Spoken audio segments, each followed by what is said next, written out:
This is why we get written up. Good. Today we got a 2000 T56. Is it 2000? Wait, hold on, bro. Take two.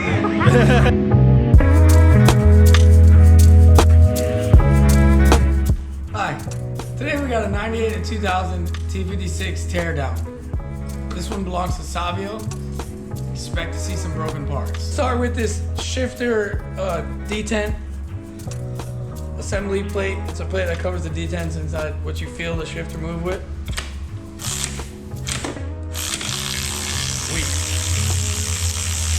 Ain't working though. You can use mine.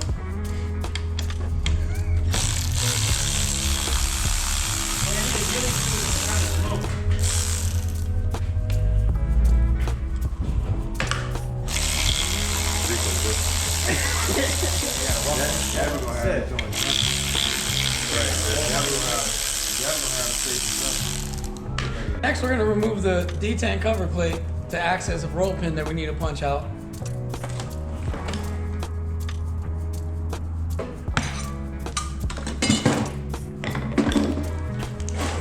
There goes a roll pin. Let's see if we can get it out first try.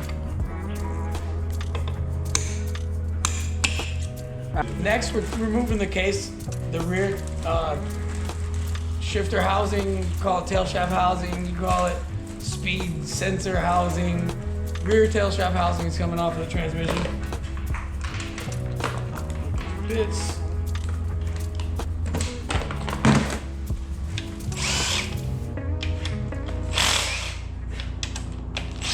Oh, we about to get free Milwaukee guns and all, man.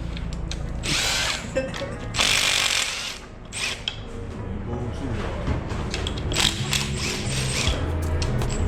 Alright, man. Ain't like that, but it's hard to go out with those.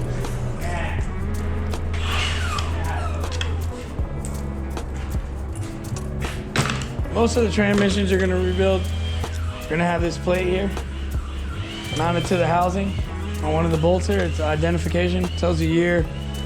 When you go to order parts, you're going to need to know all of that. Next thing we're going to do is pry the back case off of the mid case. Usually use a chisel, a punch, a screwdriver. It depends on how good the silicone is. I'm going to go with a chisel. Let's see if we don't tear this housing off. Sounded. You hear that? There's another little cutout over here on the side of her chisel.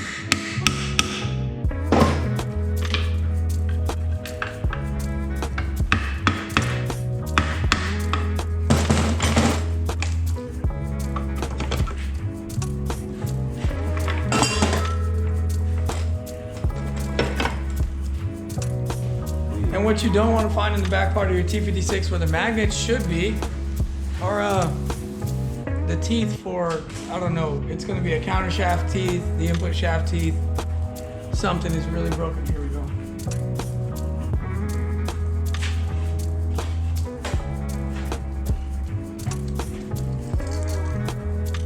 More teeth parts. So what I originally thought was going to be a quote unquote bulletproofing kit for this transmission is going to end up being. We're gonna need to start by, in the back tail shaft, removing all these clips, removing the speed sensor ring. This is a tone ring for the speed sensor in the back of the transmission. Remove this roller bearing for the, this is a roller bearing for the rear part of the main shaft inside of the tail shaft housing. We're gonna need to remove the reverse assembly with the reverse fork that takes the C-clip over here. We're gonna need to remove all the stuff off. We use a special tool to remove the 5/6, it's called a 5/6 cluster driver. We'll get to that part.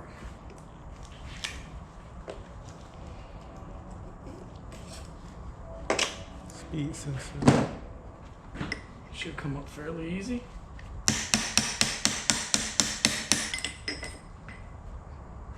I had to do it took me a week to do something like that.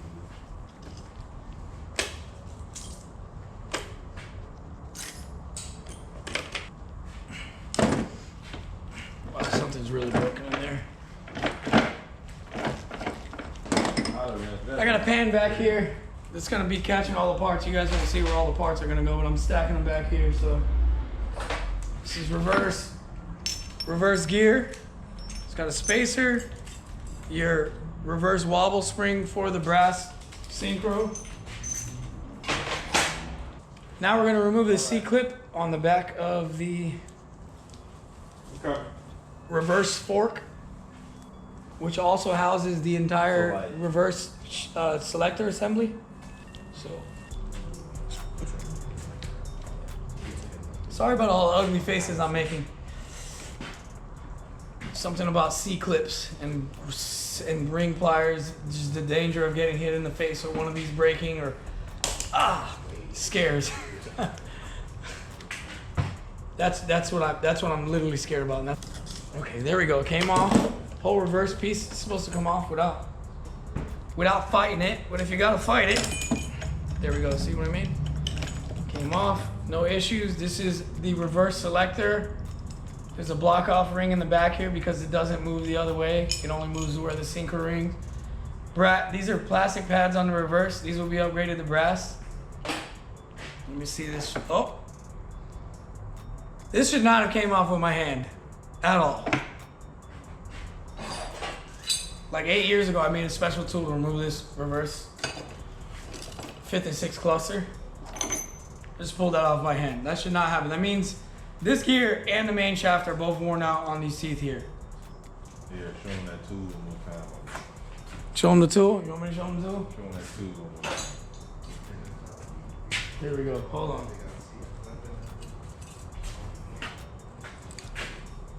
The classiest kind of materials. We got 2 rods of rebar. This is like the top part of a 86 Toyota Corolla motor mount bracket. I literally just cut the sides off and used motor mount bolt hole that was there. This is one of the Selector Rings actually from a T56. I'll show you what I'm talking about. This is this centerpiece cut into 2 different rings. It slides up under the 5th, 6th gear selector like this, pushes on that shaft, boom. So now that we got all that off, we're gonna remove a C-clip here, which you can't see, and I'm not moving the camera because I'm just not gonna. There's a C-ring clip inside of this. We're gonna remove that so we can remove this entire 5th to 6th gear.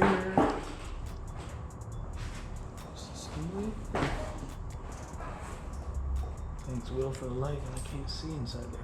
All right, you got it out. Came out, kind of dangerous because it flicked out. Oh, I'm blocking the whole camera probably. All right, and we remove.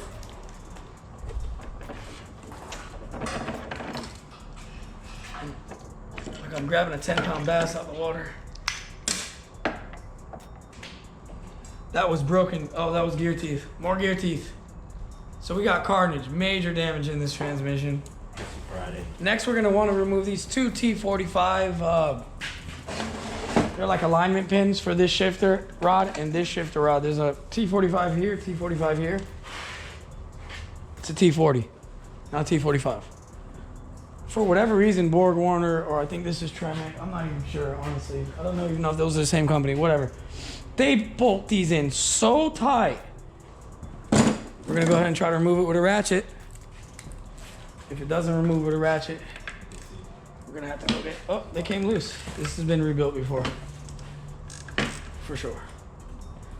All right, here we go. Look like that. They got threads.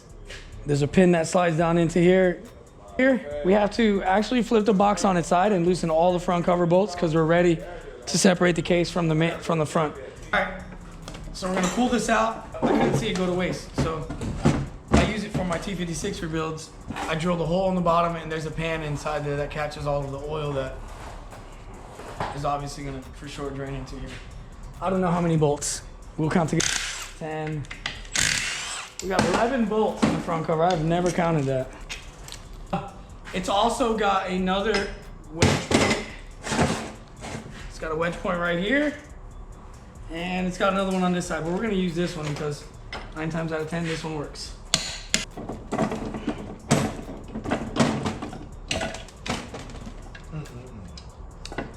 When you pull this case up, this piece needs to be in your hand when you go up with the case. Once it passes this point, it's gonna shoot.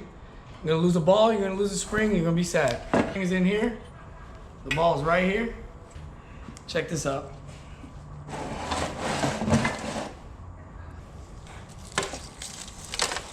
I'm pretty sure Savio had like 500-600 horsepower when this happened.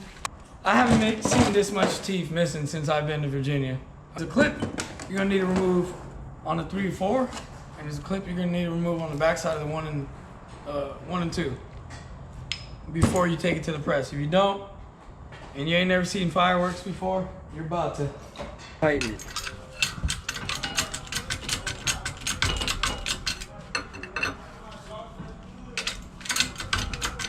Oh, it's pressing out. I didn't even know. Honestly, it didn't even feel like it was pressing out. It's pressing out like nothing.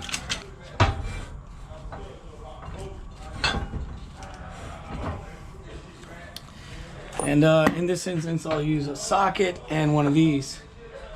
Go run and tell whoever you want about me using a socket on the press machine.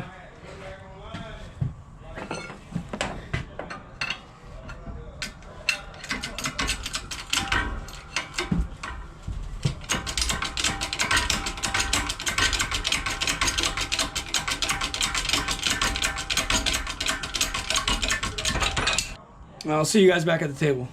All right, we got Savio's transmission torn all the way down. We got a lot of carnage. A lot of carnage happening. We got a pile of good parts here. We're gonna reuse a lot of the selectors and the gears that are not destroyed, and synchros are all getting replaced along with the bearings and all the good stuff. And we got a pile of parts which is rather small but expensive that is not reusable anymore, and that is these two big boys right here, the counter shaft, input shaft. I'm gonna go ahead and order some more parts because what I bought ain't gonna fix it. And that's it. Build up video coming soon.